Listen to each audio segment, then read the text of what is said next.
first of all, when you allot the symbols, naturally you will be going by the list of contesting candidates. You have already list in three different categories.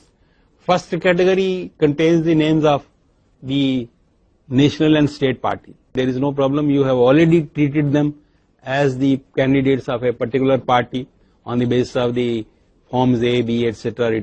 Received by them, and you have to give that symbol. If a national party has a symbol reserved for it, you will give that symbol to the party's candidate. State party also you will give that symbol. That first part is no problem. Then the question will be of the second part. Second group will come where the list of candidates of registered unrecognized parties are there. A state party in state A is not a state party in state B. It's only a registered unrecognized party in state B. So this party has to be given not the state party's reserved symbol, but we have given some special concession to such parties. If a party, for example, one party is recognized as a state party in Tamil Nadu, is setting up some candidates in the adjoining state where it is not recognized. So as a matter of right, they cannot get the symbol of the party which is reserved for them in Tamil Nadu, in Karnataka or Andhra or somewhere. But to give some facility to them, we have said, okay, if you want to have the symbol of your party in the other state also, then first of all the party, central office of the party, must write to the election commission within 3 days of the notification that in this particular state, in these constituencies, we are setting up our candidates. So please give our party's symbol to them. Then we will give from the election commission an authorization. Yes, in these constituencies, the party's symbol may be given to its candidates, provided the other 3 requirements that the candidate has said, I am a candidate of this party, party has also given you form A and B, you give that symbol to them. But without the authorization of the election commission, on your own you cannot give that symbol. That authorization will come to you under para 10 of the symbols order. So that party, if somebody comes to you that I am a particular, I am set up by this, then you have to advise them that you tell your party to write to the election commission on the basis of your claim before me, I will not be able to give you that symbol. So that you can always tell them. Similarly, there may be another party which some time back was a recognized party. In particularly in the state of Tamil Nadu, there were some parties which were recognized in the few years earlier, but they are no longer recognized. And that recognition we have withdrawn during the last 6 years. They can also get the facility of their earlier symbol, provided the same requirements they meet. They write to the election commission within 3 days of the elections notification, and then we give them authorization. Without the commission's authorization, you cannot give, because sometimes there are certain parties which have a common symbol. In one state, a party is recognized with some symbol. In another state, another party is recognized but with the same symbol. Now, if both the parties tell us that you give this symbol to our candidates in this constituency, and then in that case we will not give the authorization. So that is why this application has to be made to the election commission. And except for the authorization by the election commission, you cannot give. Then if such a situation is not there, then the question of registered unrecognized political parties, which are purely registered, not recognized, they may have contested elections in the past, or they may be new parties, newly registered. So in that case, you will have to see the nomination paper of the candidate, first nomination paper.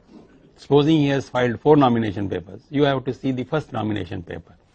And in that nomination paper, you have to see the first preference given by him. That has to be from out of the free symbols which the election commission, as I said, has specified. It has to be out of that list only. It can't be outside the list. So if he has given the first preference for a particular symbol, and you see that there are two other registered parties also, but they have not asked for this symbol. They have asked for some other symbol. And then there are, say, 5 independent candidates. They have all asked for that particular symbol. And he is the man who has been set up by a registered party. He has given the first preference for a particular symbol. Then preference will go to the registered party candidate. So he will be straight away given that symbol without acknowledging the claim of the independents. So over the independents, the registered party man will get the preference. But that should be the first preference. Am I clear up to this point? So 6 persons asking for the same symbol. One is a registered party candidate, 5 are independents. So the registered party man will get that symbol. There may be another situation where there are 2 parties. One man has given the first preference, the other party person has given the second preference. He will not come into conflict with this. The man who has asked for the first preference, he will get. But then there may be third situation where 2 registered parties have asked for the same symbol as the first preference. Then in that case we cannot draw a distinction. Then in that case we will draw the lots. So whosoever by draw of lots gets the symbol, he will get, and then the other will have to be satisfied with some other symbol. But there again there is a catch. All these things are provided in para 12. You read very carefully para 12 when you come to the question of allotment of symbols to them. There is another catch. There are 2 parties, registered parties. Both the candidates are asking for the same symbol as the first choice. But one of them is a sitting MLA or a sitting MP.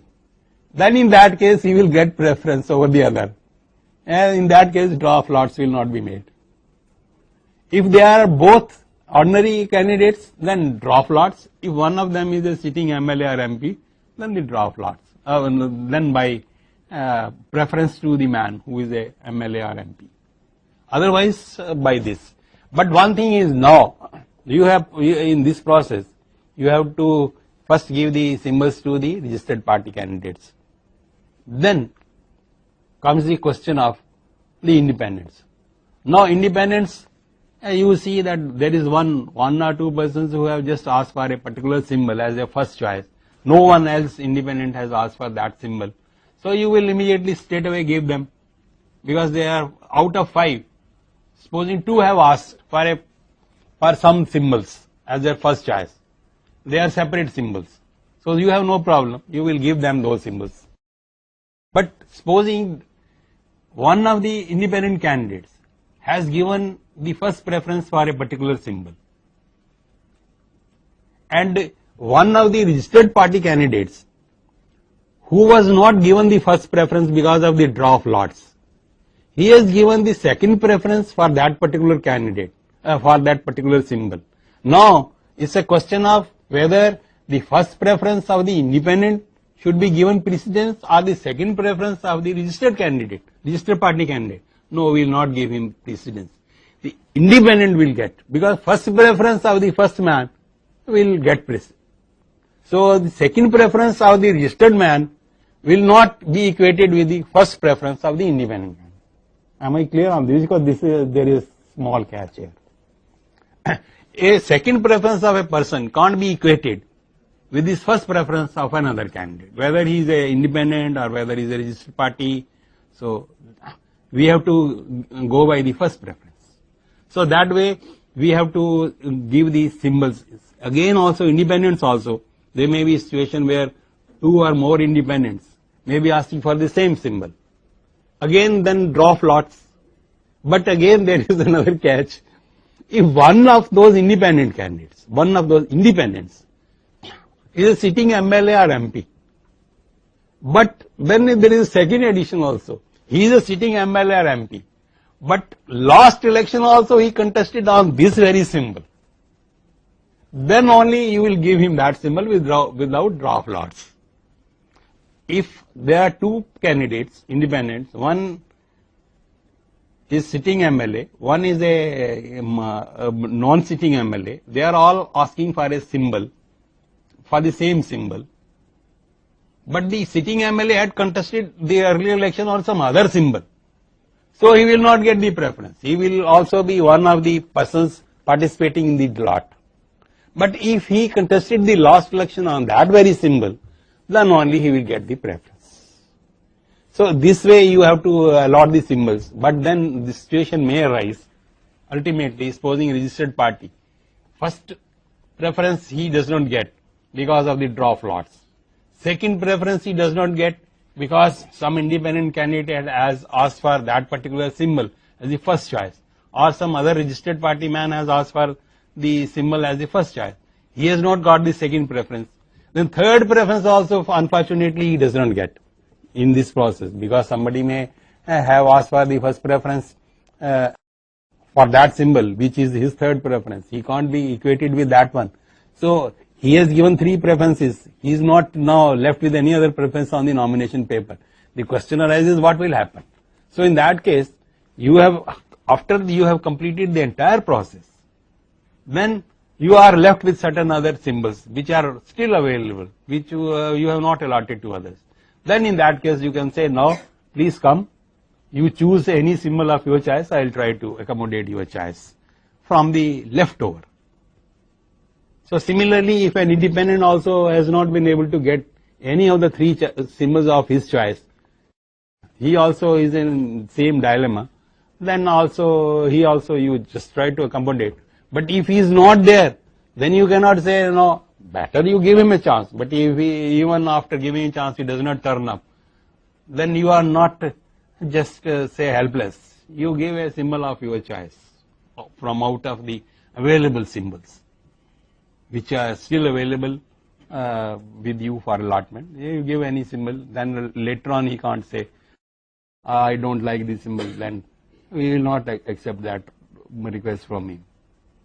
So this is how the allotment of symbols will be made, and the symbol so allotted you will put in the list of contesting candidates, because there is a column for that one. Then becomes the, then this list of contesting candidates in form 7A becomes final, and then you have to give it to the RO, DEO, CEO, even to the candidates also you have to give.